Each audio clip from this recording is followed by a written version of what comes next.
Double পাড়ের readymade যেই three পিসগুলো আছে, মানে আস্তর দেওয়া যেই থ্রি পিসগুলা, এইগুলা সঠিক নিয়মে কিভাবে কাটিং করবেন, কিভাবে সেলাই করবেন, আজকের এই ভিডিওতে দেখাবো। তাই ভিডিওটা না টেনে সম্পূর্ণ দেখলে আপনারা কাজটা শিখতে পারবেন।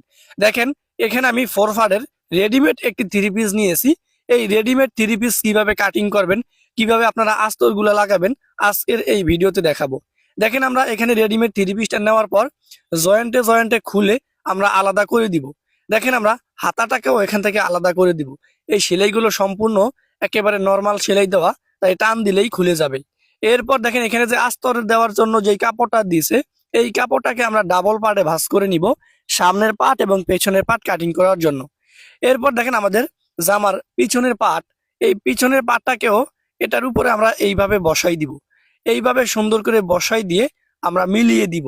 দেখেন, আমরা কিভাবে জয়েন করতেছি, কিভাবে একটার উপর একটা বসাইতেছি, কিভাবে কাটিং করতেছি, এ টু জেড আজকের এই ভিডিওতে দেখাবো। এরপর দেখেন, সামনের পাটটা আমরা একেবারে উপরে রাখবো।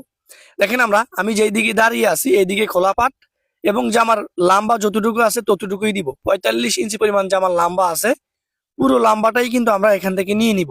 40 ইঞ্চি বডির জন্য শোল্ডারের দাগটা দিব আমরা 8 ইঞ্চি পরিমাণ। এখান থেকে আরমুলির দাগটা দিব আমরা 7.5 ইঞ্চি পরিমাণ। উপর থেকে নিচের দিকে দাগটা এইভাবে টেনে দিব। এরপর আমরা আরমুলি থেকে এইভাবে দাগটা দিয়ে দিব। এখান থেকে আমরা নিচের দিকে কামিজের সাইড ফাড়া দিব 22.5 ইঞ্চি পরিমাণ। 45 ইঞ্চির অর্ধেক 22.5, যেহেতু আমাদের 45 ইঞ্চি পরিমাণ জামার লম্বা আছে, ওইটার অর্ধেক নিতে হবে। এরপর পেটের দাগটা দিতে হবে উপরের দাগ এবং নিচের দাগের সমান মাঝখানে। দেখেন, আমরা 40 ইঞ্চি বডির জন্য 10 ইঞ্চি একটা দাগ দিব। তারপরে পেট হচ্ছে 34, 8.5 ইঞ্চি পরিমাণ একটা দাগ দিব। এরপর কোমর হচ্ছে 40, 10 ইঞ্চি একটা দাগ দিব, মানে 4 ভাগের 1 ভাগ দাগ এখানে দিয়ে দিতে হবে। এরপর শেপ কাট বসিয়ে দিয়ে আমাদের এই দাগটা নিচের দিকে এইভাবে টেনে দিতে হবে। একদম নিচের দিকে কামিজের এই সাইড ফাড়াটা দিব, মানে কামিজের নিচের ঘেটা দিব আমরা 24। তো দেখেন, 24 অর্ধেক 12 ইঞ্চি। এরপর উপর থেকে নিচের দিকে শেপ কাটা এখানে বসাই দিয়ে আমরা দাগ দিয়ে এবার এই দাগ অনুযায়ী এটা কাটিং করে নিব। দেখেন, আমরা এটা কাটিং করে নিতেছি। কাটিং করে নেওয়ার পর এটা সঠিক নিয়মে সেলাই করে দেখাবো, কিভাবে সেলাই করলে জামাটা দেখতে খুব ভালো লাগবে এবং ফিনিশিং সহকারে হবে। 3 জায়গায় আমরা 3টা টিকিন দিয়ে দিলাম। দেখেন, আমরা জামাটা কাটিং করে নিয়েছি। এবার আমরা এখান থেকে হাতাটা কাটিং করে নিব। দেখেন, আমরা এখান থেকে হাতাটা নিয়ে নিলাম। এরপর এই হাতাটার কাপড় দিয়ে কিন্তু আমরা 2টা হাতা একসাথে কাটিং করব। এর জন্য কাপড়টাকে আমরা প্রথমে 2 ভাঁজ করে এরপর কাপড়টাকে ডাবল ভাঁজে ভাঁজ করব। এখানে আমাদের 18 ইঞ্চি পরিমাণ লম্বা নিতে হবে। দেখেন, আমরা উপর থেকে নিচের দিকে 4 ইঞ্চি নিচে একটা দাগ দিব। এই দাগটা এখান থেকে আমরা টেনে সোজা করে দিব। এরপর উপর থেকে নিচের দিকে দাগটা এইভাবে রাউন্ড করে দাগ দিয়ে দিতে হবে। হাতার মুখে 5.5 ইঞ্চি একটা দাগ দিতে হবে। শেপ কাটটা বসিয়ে দাগটা এইভাবে টেনে দিতে হবে।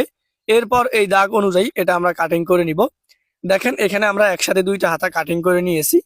তো দেখেন, আমরা প্রথমে জামার সামনের পাটা সেলাই করব। তো দেখেন, জামার সামনের পাড়ে কিন্তু এই যে জোড়াগুলো আছে, এই জোড়াগুলোতে আপনারা অবশ্যই চাপ সেলাই বসায় দিবেন, কারণ এখানে কিন্তু হালকাভাবে সেলাই দেওয়া আছে। আপনারা অবশ্যই চাপ সেলাইটা দিয়ে দিবেন। দেখেন, এর একটা থ্রি পিসের মূল্য 6 থেকে 700 টাকা। আপনারা ঘরে বসে তৈরি করে নিলে 1 টাকাও লাগবে না। গলার পাশে 7 ইঞ্চি পরিমাণ, গলার লম্বা 6 ইঞ্চি পরিমাণ আছে। এখানে আমাদের যতটুকু আছে পুরোটাই নিয়ে নিব, কারণ এখানে আমাদের ডিজাইনটা রাখতে হবে। ডিজাইনটা রাখার জন্য পুরো গলার কাপড়টাই আমাদের এখানে নিতে হবে। তো সামনের গলাটা কাটিং করে নেওয়ার পর আমাদের আস্তরের কাপড়ের উপরে সামনের গলাটা এখান থেকে বসাই দিয়ে আমরা এখানে গলাটার মধ্যে দিয়ে সেলাই করে দিব। দেখেন, এত সহজ করে দেখাবো, যেইভাবে দেখাইলে আপনারা সঠিক নিয়মে এই কাজটা শিখতে পারবেন। তো ভিডিওটা না টেনে সম্পূর্ণ দেখবেন, তাহলে আপনারা এই কাজটা শিখতে পারবেন। এরপর দেখেন, আমাদের সেলাইটা করে দেওয়ার পর ভিতরের যেই কাপড়টা থাকবে এই কাপড়টা কেটে কেটে দিব। তো দেখেন, আমরা ভিতরের কাপড়টা এইভাবে কেটে কেটে দিতেছি।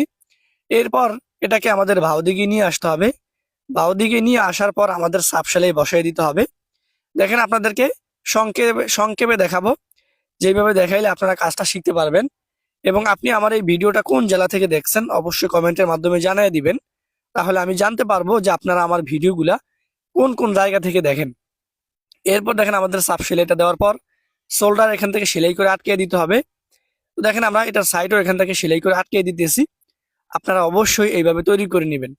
দেখেন, আমি একদম আস্তরের কাপড়টা নিচের দিকে যতটুকু আসে ততটুকু কিন্তু আমাদের এটা সেলাই করে দিতে হবে। আপনারা অবশ্যই এইভাবে সেলাই করে দিবেন। দেখেন, আপনারা এই জামাটা কত ইঞ্চি বডির জন্য তৈরি করতে চান বা কাদের জন্য তৈরি করতেছেন অবশ্যই কমেন্ট করবেন, তাহলে একটি কমেন্টের মাধ্যমে সুন্দর করে বুঝিয়ে দেওয়া হবে। সামনের পাট তৈরি করে নেওয়ার পর পেছনের গলাটা নিব, মানে পেছনের পাটটা নিব। গলা লম্বা দিব 3 ইঞ্চি পরিমাণ, গলার পাশে দিব আমরা 2.25 ইঞ্চি পরিমাণ। তো দেখেন এখান থেকে আমরা গোল গলা দাগ দিয়ে দিলাম। এরপর এই দাগ অনুযায়ী এটা আমরা কাটিং করে নিব। দেখেন পেছনের গলাটা কাটিং করে নিয়েছি। এবার পেছনের আমরা আস্তরের কাপড়টার উপরে পেছনের পাটা এখানে এইভাবে বসাই দিলাম। পেছনের পাটা এইভাবে বসাই দেওয়ার পর আমাদের গলার এখান থেকে সেলাই করে দিতে হবে। দেখেন আমি এখান থেকে সেলাই করে দিতেছি, আপনারা অবশ্যই এইভাবে সেলাইটা করে দিবেন। আমি আপনাদেরকে এত সহজ করে দেখাবো যেইভাবে দেখাইলে আপনারা সঠিকভাবে এই কাজটা শিখে নিতে পারবেন। দেখেন আমি ভিতরের কাপড়টাকে এইভাবে কেটে কেটে দিলাম। এরপর এটাকে আমি এইভাবে ভাও করে নিলাম। দেখেন আমি এখান থেকে এটা ভাও করে নিলাম, আপনারা এইভাবে ভাও করে নিবেন। তো দেখেন এখান থেকে ভাও করে নেওয়ার পর একেবারে কানি দিয়ে আমাদের গলার মধ্য দিয়ে একটা সাপ সেলাই বসাই দিতে হবে। দেখেন আমি গলার মধ্যে একটা সাপ সেলাই বসাই দিলাম। এরপর এটার সাইড এখান থেকে সেলাই করে আটকে দিতেছি। দেখেন এত সহজ করে বানাইবো, আপনারা একবার দেখলেই কাজটা শিখতে পারবেন। দেখেন আরমুলির দিকে এটা সুন্দর করে বসাই দিয়ে সেলাই করে দিতে হবে। তো অবশ্যই এখানে কোনো কোনো পার্ট টানা যাবে না, একটার উপর একটা এইভাবে বসাই দিয়া সেলাইগুলো করতে হবে। দেখেন আমাদের পেছনের পার্ট কমপ্লিট। এবার তো দেখেন আমাদের সামনের পার্টের উপরে পেছনের পার্টটা এখানে বসাই দিতে হবে। এখানে বসাই দেওয়ার পর আমাদের এই শোল্ডার এখান থেকে এইভাবে সাপ সেলাই করে আটকে দিতে হবে। অবশ্যই যদি আপনারা আস্তর 3 পিস সেলাই করেন বা 4 পার্টের 3 পিস গুলা সেলাই করেন, তাহলে অবশ্যই আপনাদের এই শোল্ডারের কাছে সাপ সেলাই দিতে হবে।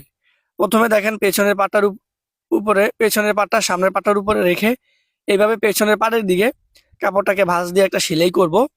এরপর আমাদের এই কাপড়টার উপর একটা সাপ সেলাই বসিয়ে দিব। দেখেন আমি এই কাপড়টার উপর একটা সাপ সেলাই বসিয়ে দিলাম। আপনারা অবশ্যই এইভাবে সাপ সেলাইটা দিয়ে দিবেন। দেখেন আমি সাপ সেলাইটা দিয়ে দিতেছি। এইভাবে যদি শোল্ডারটা লাগান তাহলে অনেক ভালো লাগবে, জামাটা সেলাই করার পর আপনারা বুঝতে পারবেন। এবং দেখেন গলার লম্বাটা নিয়েছি 10 ইঞ্চি পরিমাণ। এবং দেখেন আমি এই হাতাটা জয়েন করে নিব। তো দেখেন আমাদের সামনের পার্ট এবং পেছনের পার্টের উপরে হাতাটা এইভাবে বসাই দিয়ে আমাদের সেলাই করে দিতে হবে। এভাবে কেন হাতাটা লাগাবেন সেটা আমি বলতেছি।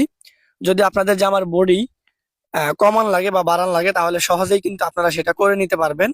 এর জন্য আমি বলবো আপনারা হাতাটা এইভাবে লাগাবেন। দেখেন আমি হাতাটা লাগানোর পর হাতার উপরে একটা সাপ সেলাই বসিয়ে দিলাম। এই পাশে হাতাটা যেইভাবে লাগাই নিয়েছি, আমি এই পাশের হাতাটাকেও একই সিস্টেমে লাগাই দিব। দেখেন আমি হাতাটার উপর একটা সেলাই করে দিতেছি, আপনারাও অবশ্যই এইভাবে সেলাইটা করে দিবেন। দেখেন আমার সেলাইটা করে দেওয়া হয়ে গেছে। এবার হাতাটার উপরে আমি একটা সাপ সেলাই বসিয়ে দিব। দেখেন সাপ সেলাইটা দিয়ে দিয়েছি। এবার আমি হাতার মুখে 5.5 ইঞ্চি রেখে নিচের দিকে এখান থেকে সেলাই করে নিচের দিকে আসব। দেখেন আমি সঠিক নিয়মে দেখাবো কিভাবে আস্তর 3 পিসটা কাটিং ও সেলাই করবেন। দেখেন আমি একদম নিচের দিকে চলে আসব। তো এখানে যে আমি টিকিন দিয়েছি একেবারে নিচে 22.5 ইঞ্চি নিচে যে টিকিনটা দিয়েছি, এই টিকিন বরাবর আসব, আবার উপরের দিকে সেলাই করে চলে আসবো। অর্থাৎ আমাদের এখানে 2টা সেলাই করতে হবে। আমি যেই মাপ অনুযায়ী জামাটা তৈরি করব ওই মাপটা আমি এখানে দিয়ে দিতেছি, আপনারা অবশ্যই ওই মাপটা এখানে দিয়ে দিবেন। দেখেন আমি যেই মাপে তৈরি করব ওই মাপটা এখানে দিয়ে দিলাম। এই মাপ অনুযায়ী কিন্তু আমি সেলাই করব। উপর থেকে নিচের দিকে দেখেন সেলাই করে আসতেছি, আপনারাও এইভাবে সেলাই করবেন। তো দেখেন প্রত্যেক দিন আমি নতুন নতুন ভিডিও আপলোড করি। যারা সেলাই কাজ করেন আমি চাই আপনারা আমার ভিডিওগুলো দেখে সহজভাবে এই জামাগুলো তৈরি করেন, যাতে আপনারা আমার ভিডিওগুলো দেখার পর সঠিকভাবে জামাগুলো সেলাই করতে পারেন। দেখেন জামার সাইডগুলো কিভাবে সেলাই করবেন, আমি 2টা সাইড 2 নিয়মে সেলাই করে দেখাবো। প্রথমের নিয়মটা হচ্ছে আমি আস্তরের কাপড়টা সহকারে আমি এই কাপড়টা এই দিকে 1 ইঞ্চি পরিমাণ রেখে বা 1.5 ইঞ্চি পরিমাণ রেখে কানে দিয়ে একটি সেলাই করে দিতেছি। দেখেন এই কানে দিয়ে সেলাইটা করে দিব, আপনারাও অবশ্যই এইভাবে সেলাই করে দিবেন।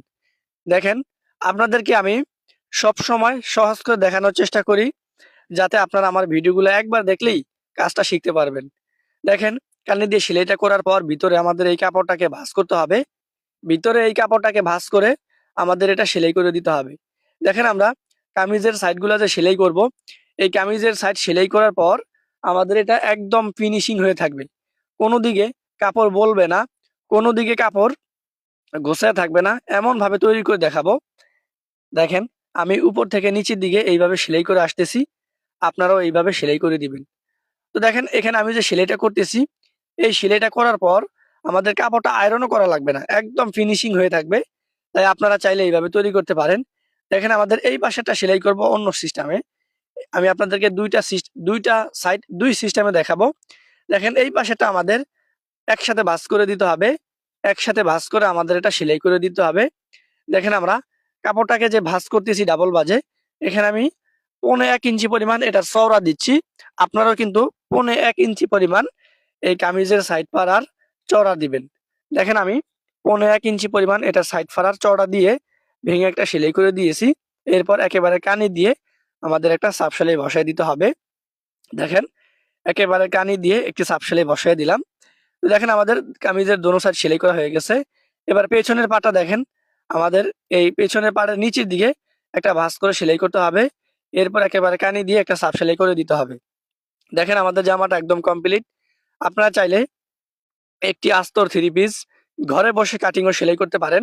দেখেন আমি গলার ডিজাইনটা করে নিয়েছি এবং জামাটা একদম ওকে করে নিয়েছি। আমি এত সহজ করে দেখাইছি, যেভাবে দেখালে আপনারা কাজটা শিখতে পারবেন। সবাই ভালো থাকবেন। আল্লাহ হাফেজ।